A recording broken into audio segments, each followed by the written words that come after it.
आइए हम आज की अपनी आराधना को शुरू करें।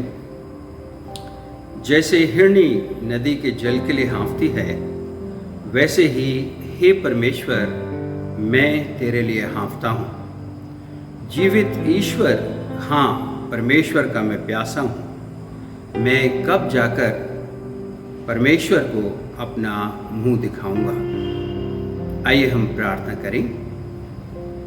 हमारे जीवित और महान परमेश्वर, अनुग्रहकारी दयालु पिता, रहम और तरस से भरे हुए परमेश्वर, हम धन्यवाद देते हैं आज के सुंदर दिन के लिए।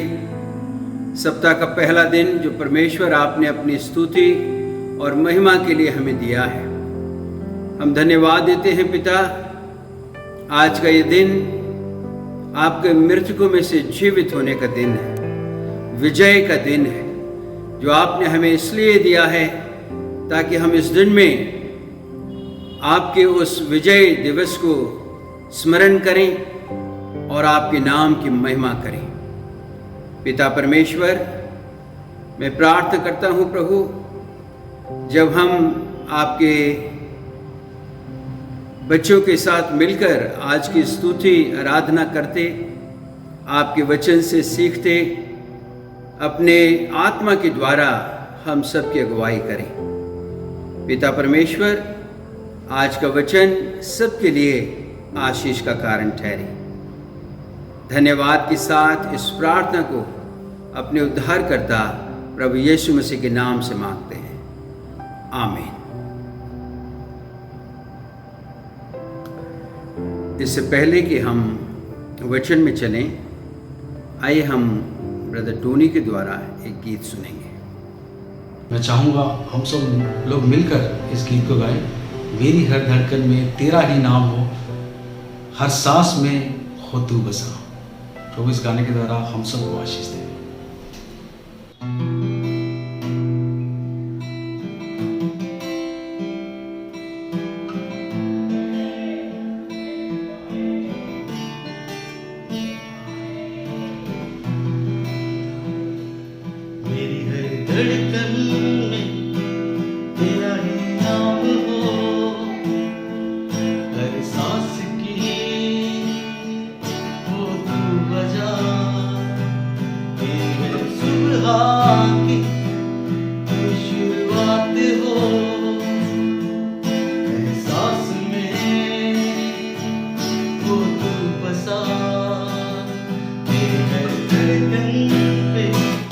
तेरा ही नाम हो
परमेश्वर के प्रिय पवित्र लोगों, आप सबको हमारा अभिवादन।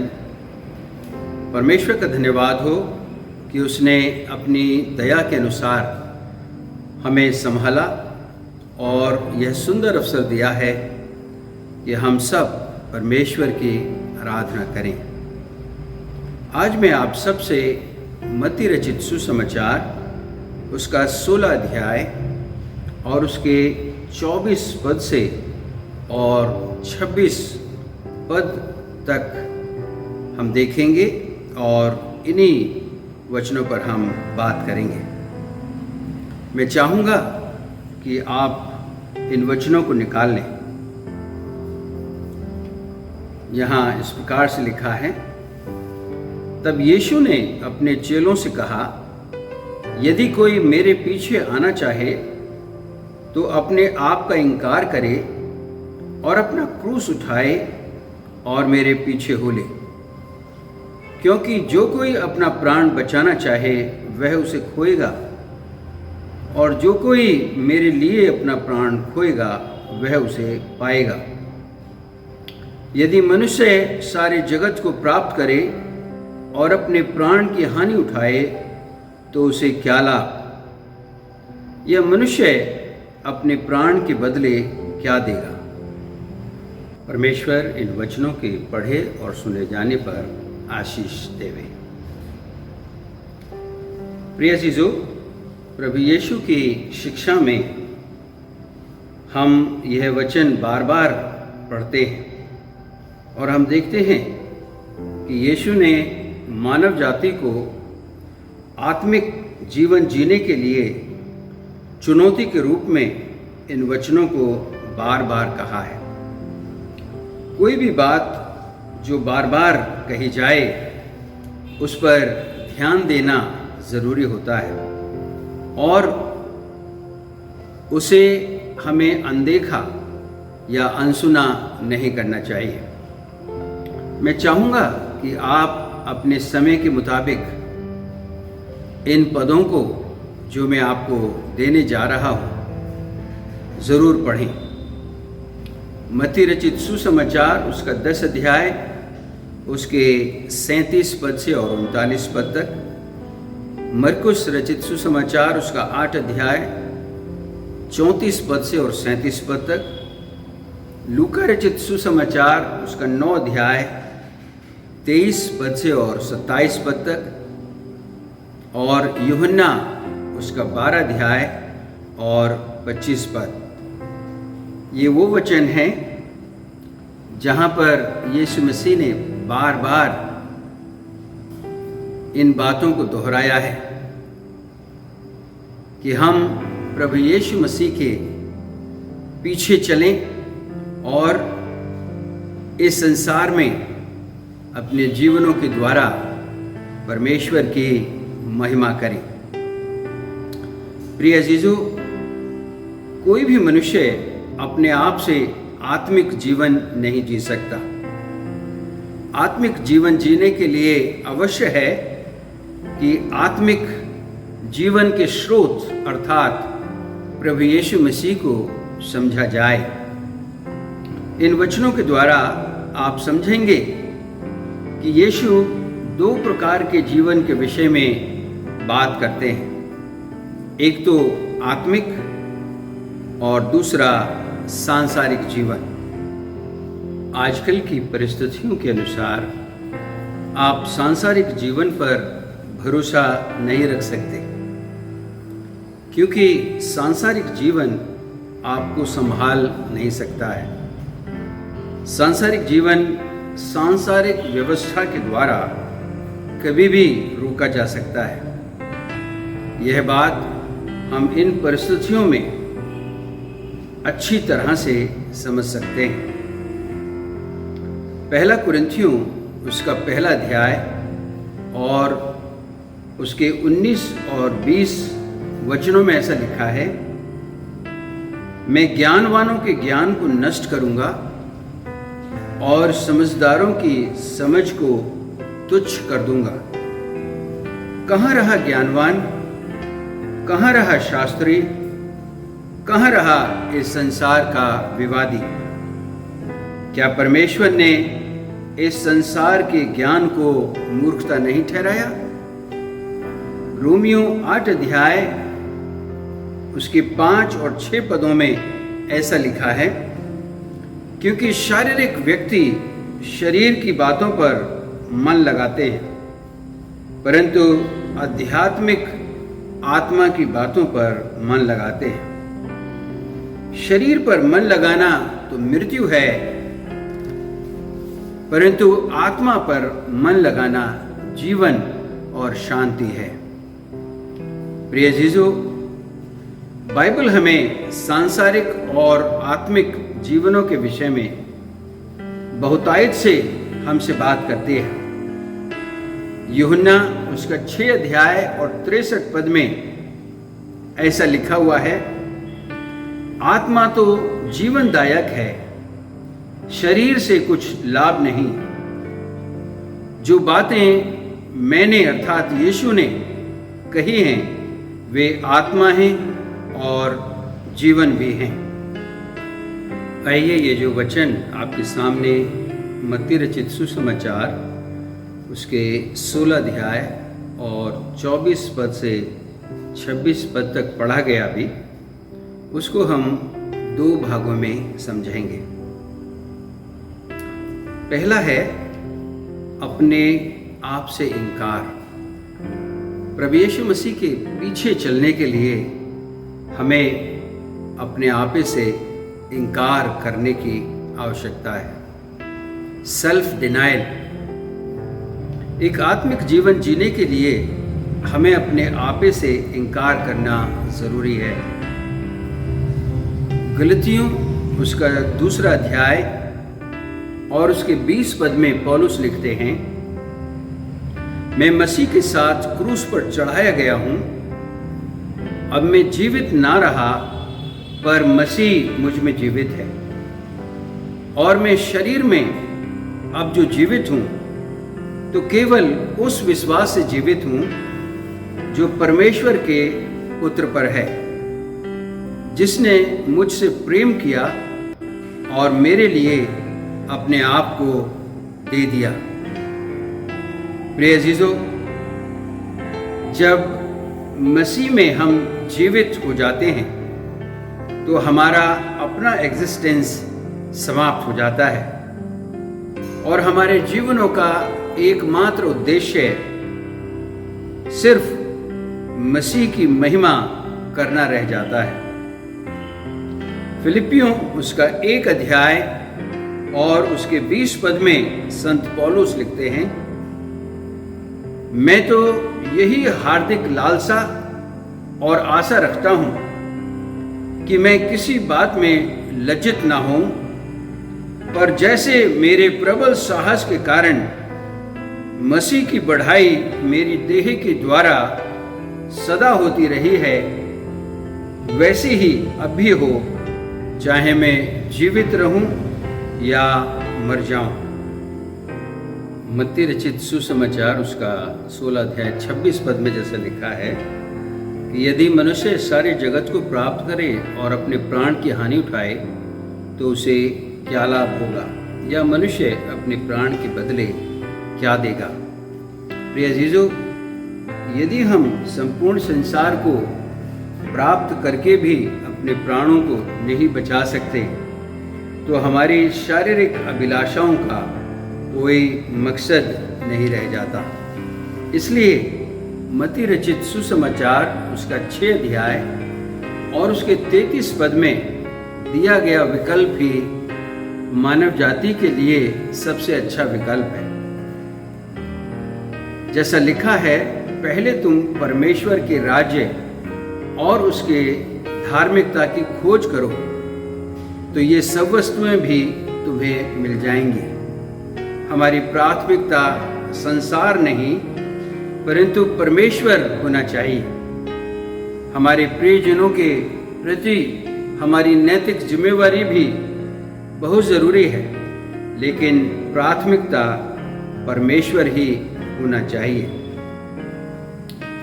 दूसरी बात जो हम यहाँ पर देखते हैं सेल्फ डिनाइल के बाद वो है अपना क्रूस उठाएं।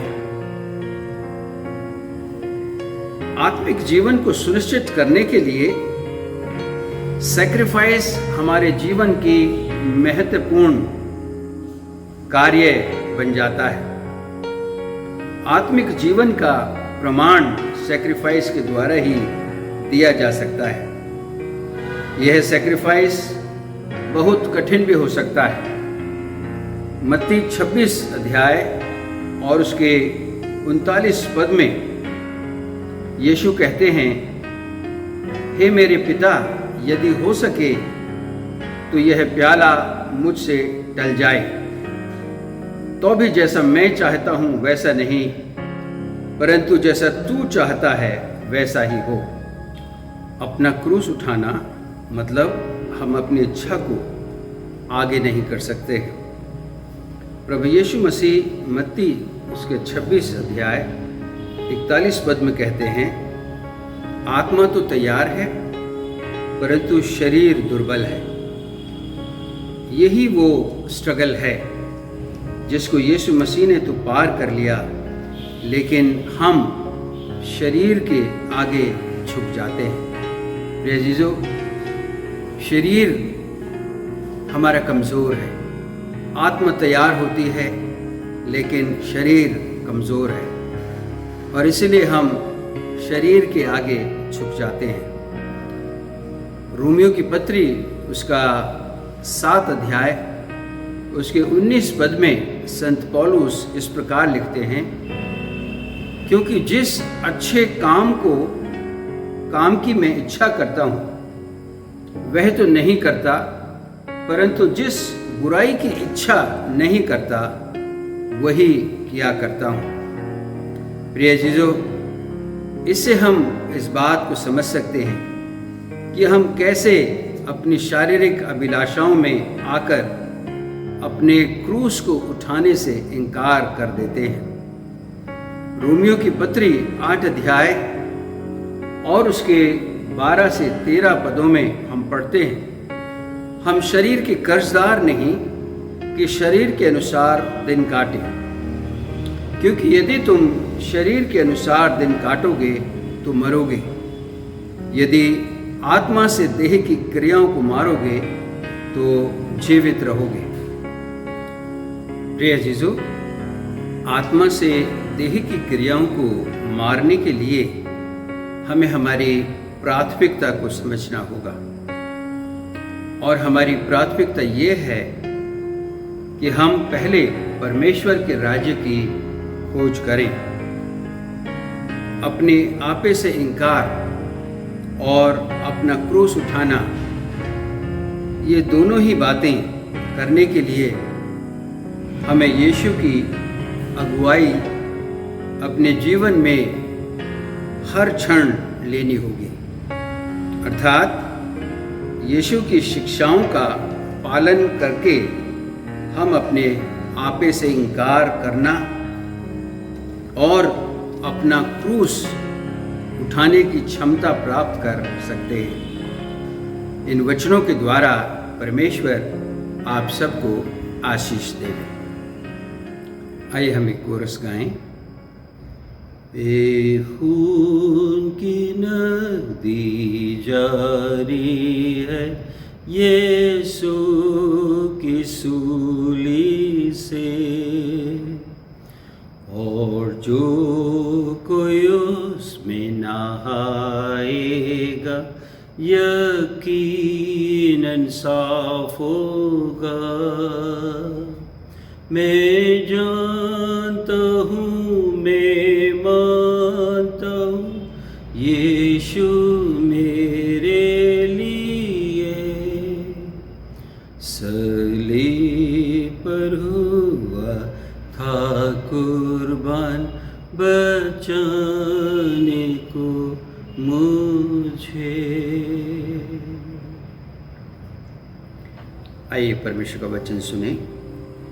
क्योंकि ये बात मुझे प्रभु से पहुंची और मैंने तुम्हें भी पहुंचा दी कि प्रभु यीशु ने जिस रात वो पकड़वाया गया रोटी ली और धन्यवाद करके रोटी तोड़ी और कहा, यह मेरी देह है जो तुम्हारे लिए है, मेरे स्मरण के लिए यही किया करो।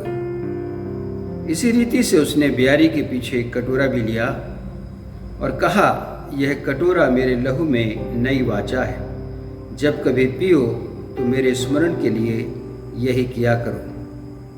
क्योंकि जब कभी तुम ये रोटी खाते और इस कटोरे में से पीते हो तो प्रभु की मृत्यु को जब तक वह ना आए प्रचार करते हो। इसलिए जो कोई अनुचित रीति से प्रभु की रोटी खाए या उसके कटोरे में से पिए, वो प्रभु की देह और लहू का अपराधी ठहरेगा। इसलिए मनुष्य अपने आप को जांच ले और इसी रीति से इस रोटी में से खाए और इस कटोरे में से पिए। क्योंकि जो खाते पीते समय प्रभु की देह को ना पहचाने, वह इस खाने और पीने से अपने ऊपर दंड लाता है। इसी कारण तुम में बहुत से निर्बल और रोगी हैं और बहुत से सो भी गए। यदि हम अपने आप को जांच दें तो दंड ना पाते। आइए हम रोटी और दाखरस को अपने हाथों में ले लें और हम प्रार्थना में चलेंगे।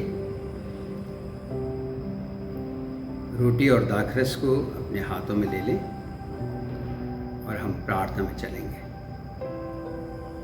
हमारे जीवित और महान परमेश्वर, धन्यवाद देते हैं पिता आपके उस महान प्यार के लिए जो आपने अपने पुत्र प्रभु यीशु मसीह के द्वारा तमाम मानव जाति पर प्रकट किया। शुक्रगुजार हैं प्रभु यीशु मसीह के उस महान बलिदान के लिए जो कलवरी के क्रूस पर प्रभु यीशु मसीह ने तमाम मानव जाति के लिए अपने प्राणों का बलिदान दिया। प्रभु यीशु मसीह के शरीर के तोड़े जाने के द्वारा हमारे पापों की क्षमा हमें मिली, हमारे अपराध क्षमा हुए। प्रभु यीशु मसीह के लहू के बहाए जाने के द्वारा हमारे पाप धुल सके। जीवित पिता परमेश्वर, इन दोनों पदार्थों को जो आपकी मृत्यु की यादगार में, जैसा आपने अपने चेलों को सिखाया कि जब तुम मिलो तो मेरी मृत्यु की यादगार में ऐसा किया करना।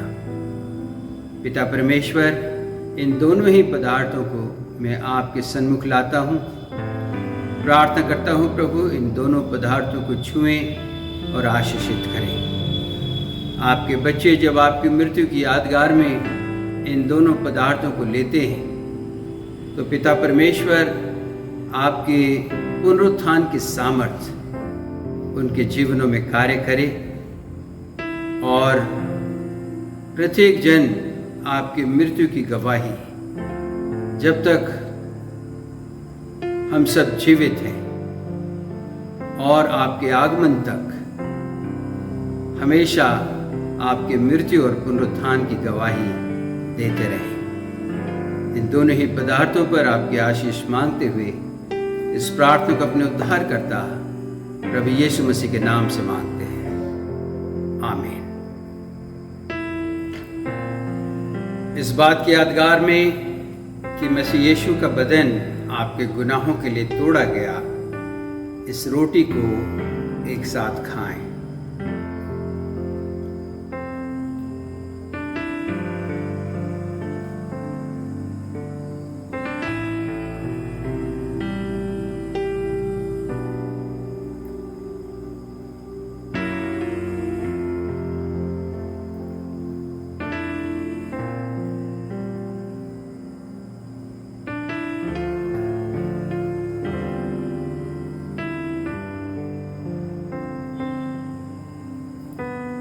इस बात की यादगार में कि मसीह यीशु का लहू हमारे गुनाहों के लिए बहाया गया, इस कटोरे में से एक साथ पिए।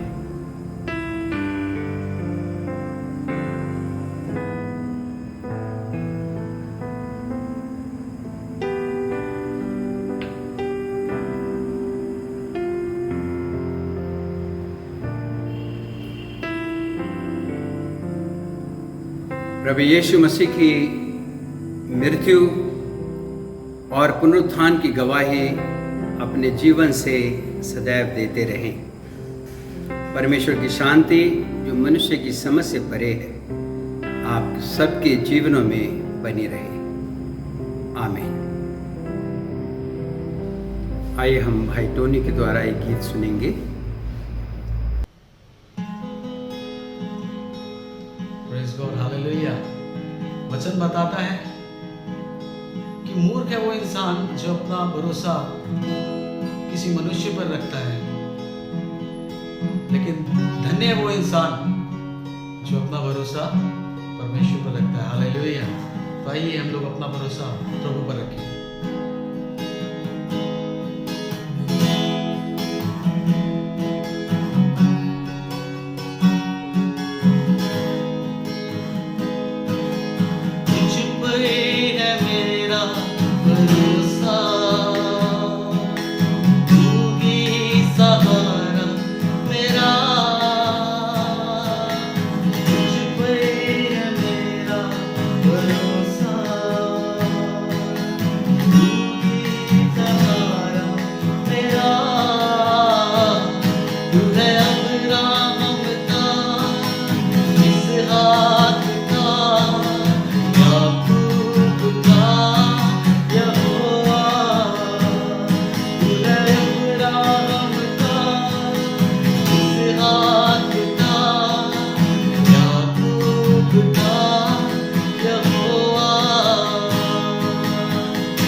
आइए हम प्रार्थना करें। हमारे जीवित और महान परमेश्वर, धन्यवाद देते हैं पिता, आपने सुंदर अवसर दिया कि हम आपकी हुजूरी में आकर आपके बच्चों के साथ संगति कर सके। पिता परमेश्वर, धन्यवाद देते हैं, आपने अपने वचन के द्वारा हमें इस बात का एहसास कराया कि इस संसार का जीवन चाहे कितना भी अच्छा हम जी लें, वो हमारे आत्मिक जीवन से किसी भी प्रकार लाभकारी नहीं हो सकता है। इसलिए पिता परमेश्वर, आपने हमें इस बात का एहसास कराया कि पहले हम आपके राज्य की खोज करें, आपकी धार्मिकता की खोज करें, तो दुनियावी सभी चीज़ें आप स्वयं ही हमें अपने स्वर्ग भंडार से देने का वायदा किया है। पिता परमेश्वर, आत्मिक जीवन जीने के लिए आपने अपने वचन के द्वारा हमेशा अपने बच्चों को उत्साहित किया है। मैं प्रार्थना करता हूँ प्रभु, हम में से प्रत्येक जन आपके लिए एक आत्मिक जीवन जिए प्रभु, जिसके द्वारा हर क्षण हर पल आपके नाम की महिमा हमारे जीवन के द्वारा हो सके। दो बातों के द्वारा प्रभु, आपके वचन से आपने हमें याद दिलाया कि एक आत्मिक जीवन जीने के लिए हमें अपने आपे से इनकार करना होगा, अर्थात अपनी इच्छाओं को मारना होगा और आपकी आवाज़ सुननी होगी। और पिता परमेश्वर, दूसरी बात, अपना क्रूस उठाकर चलना होगा, अर्थात वो सेक्रीफाइस जो आपने किया प्रभु, उस सेक्रीफाइस को स्मरण रखते हुए अपने जीवन में प्रतिदिन अपनी इच्छाओं को सेक्रीफाइस करके आपके महिमा के लिए अपने जीवनों के द्वारा कार्य करना होगा। सेल्फ सेंटर्ड जीवन नहीं, परंतु दूसरों के हित के लिए अपने जीवन को जीना होगा। पिता परमेश्वर, मैं आपके बच्चों को आपके हाथों में देता हूँ, जबकि सभी अपने घरों में हैं। पिता परमेश्वर, अपनी सुरक्षा दें, खासकर प्रभु जी जो ये वायरस है उसके प्रकोप से बचाएं। सभी प्रभु अपने अपने घरों में सुरक्षित रहें। पिता परमेश्वर, अपने आत्मा के द्वारा अपने बच्चों की अगुवाई करें, अपने लहू को अपने बच्चों पर डालें और हर प्रकार से अपने बच्चों को सुरक्षा प्रदान करें। पिता परमेश्वर, मैं अपने देश के लिए आशीष मांगता हूँ, प्रार्थना करता हूँ पिता, जबकि बहुत ज़्यादा इस वायरस का प्रकोप है, अनुग्रह करें यीशु राजा, दया करें। सामर्थ्य परमेश्वर, मेरी प्रार्थना है डॉक्टर्स के लिए, नर्सेस के लिए, पैरामेडिकल्स के लिए, पुलिस के लिए, सफाई कर्मचारियों के लिए, जीवित परमेश्वर, जो लोग अपने जीवन को खतरे में डालकर लोगों की सेवा में लगे हुए हैं, खासकर वो लोग जो पीड़ित हैं। पिता परमेश्वर, अनुग्रह करें, अपनी आशीष दें और पिता परमेश्वर इस वायरस के प्रकोप से बचाएं। मैं धन्यवाद देता हूँ पिता, जो लोग मजदूर लोग जगह जगह फंसे हुए थे, उनके लिए सरकार ने एक योजना बना करके उनके स्थानों तक पहुंचाया जा रहा है। पिता परमेश्वर, मैं धन्यवाद देता हूं इस पूरी तैयारी के लिए। पिता परमेश्वर, मेरी प्रार्थना है जब तक सभी लोग सुरक्षित पहुंच जाएं, आप सहायता करें प्रभु जी। आगे के लिए भी प्रभु सरकारों को ज्ञान बुद्धि समझ दें, ताकि सही मार्गदर्शन सभी का किया जा सके।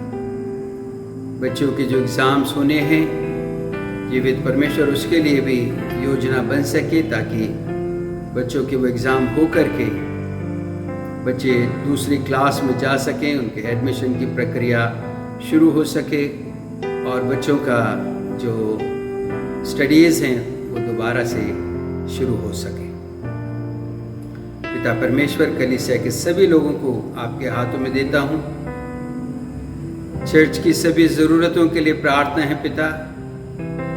जीवित परमेश्वर, आज तक आपने कलीसिया की सभी आवश्यकताएं अपने बच्चों के द्वारा पूरी की है। जीवित परमेश्वर, आप अपने बच्चों को आशीष दें और जो कुछ भी वो अपने मन में ठानते हैं उसे प्रभु आपकी सेवकाई के लिए निकालें पिता, ताकि जो कलीसिया की ज़रूरतें हैं, सेवकाई है, वो भी पूरी हो सके। पिता परमेश्वर, मैं धन्यवाद देता हूँ पिता, आपके बच्चों ने आपकी मृत्यु को स्मरण किया, पुनरुत्थान को स्मरण किया। अपने बच्चों को पुनरुत्थान की सामर्थ्य दें, तमाम कमज़ोरी से, बीमारियों से, दुखों से, तकलीफ़ों से बचाएं। हमारे प्रियजन जहाँ जहाँ भी हैं पिता, उन सबको आशीषित करें। इस प्रार्थना को हम अपने उद्धारकर्ता प्रभु यीशु मसीह के नाम से मांगते हैं, आमीन। आशीष वचन प्राप्त करें।